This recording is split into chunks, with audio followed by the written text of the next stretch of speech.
G'day, Dave here, and thanks for joining me to look at Ecclesiastes. We're up to chapter 12, and we're looking at the age-old problem of old age, and we're all getting older, aren't we?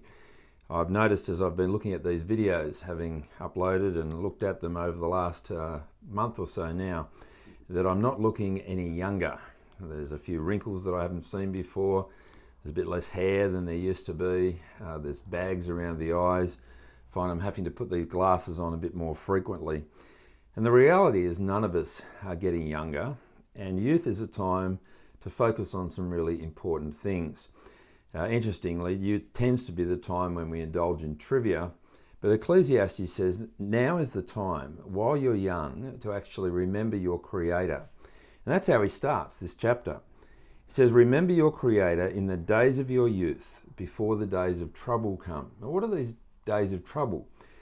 Well, they are the effects of getting older, and that's what's happening to us all, and we can see that in the verses that follow. Listen to this. It's kind of like a poem, really. It talks about what's going to happen.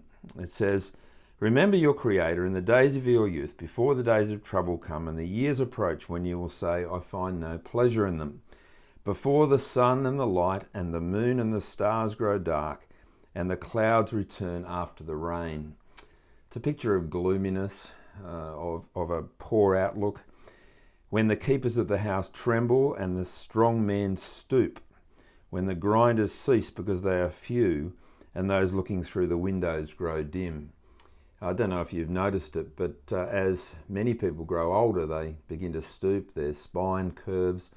My grandmother, who I think was about 5 foot when she was young and tall, was 4 foot something by the time she was in her 90s. It's a picture here of stooping over, of losing strength, and looking through the windows, it grows dim. We kind of need our glasses to see what's going on around about us. And then it says, when the doors to the street are closed and the sound of grinding fades, doors to the street being closed, that could be a picture of the lockdown of recent times. Here are people who don't go outdoors. They're not able to get out and about like they once did when they were young. When people rise up at the sound of the birds, but all their songs grow faint. There's an irony, isn't it?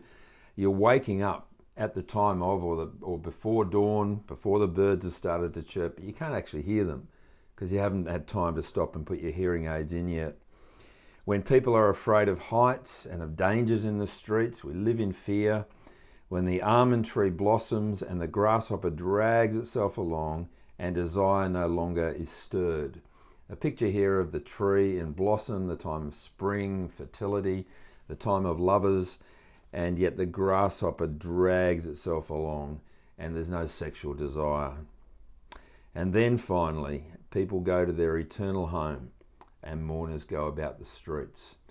It's a sad picture, isn't it? The picture of growing older, of the body breaking down, the faculties not being alert as they used to be, of the senses being dulled, of the capacity and ability just being reduced. It's a sad picture of what it is to not be the person we once were. I certainly feel at times that I'm older than I really am, let alone having aged through my life. Well, what does he say? He says, remember your Creator in the days of your youth. And picking it up at verse 6, remember him before the silver cord is severed and the golden bowl is broken, before the pitcher is shattered at the spring and the wheel broken at the well, and the dust returns to the ground it came from, and the spirit returns to the God who gave it.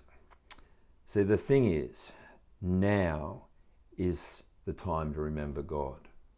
Not tomorrow, not when you've done something else that you've got to do first, not when you get a little bit older, not when you're finally retired, not when you've headed off from home to a new venture.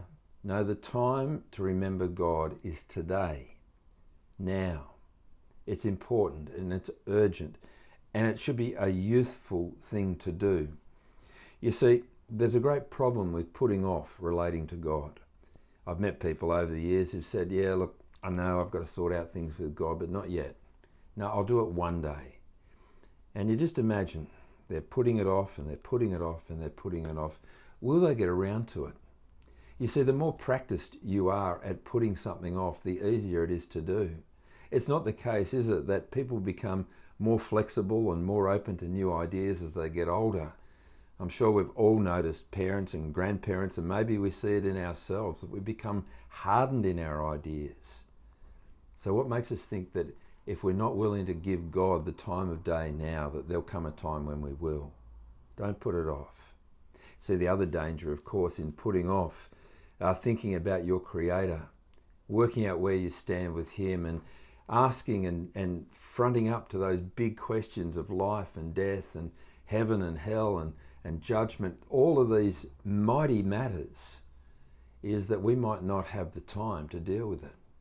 See, none of us ultimately know the day in which we will return.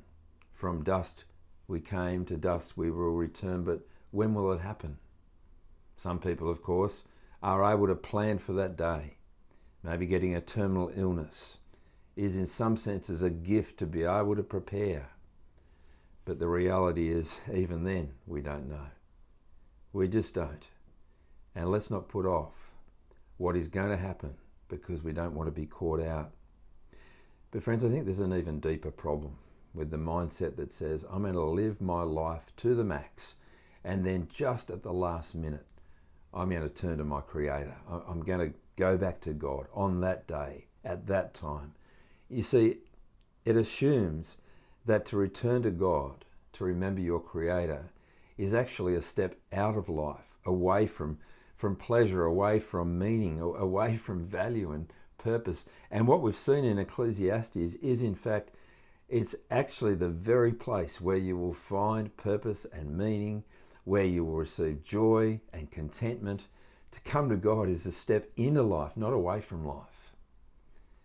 Well, he finishes this in verse 8. Meaningless, meaningless, says the teacher. Everything is meaningless.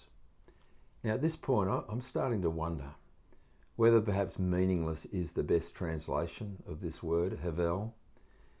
You see, havel means a mist or a vapour. You come and then you're gone. And that's a picture of life. We're temporary. Our days are short. Maybe it would be better to say, after all that he said about remembering our Creator in the days of our youth, temporary, temporary, said the teacher. Everything is temporary. You see, we will not live in this life forever. So let's turn to God at this time so that we might gain the absolute most from this life while we can, so that we might enter into a relationship with the God who made us, who knows what's best for us, who wants what's best for us. And so that one day when that golden bowl is broken, one day when we return to God, we will enter into that new life, a life for all eternity. Remember your Creator.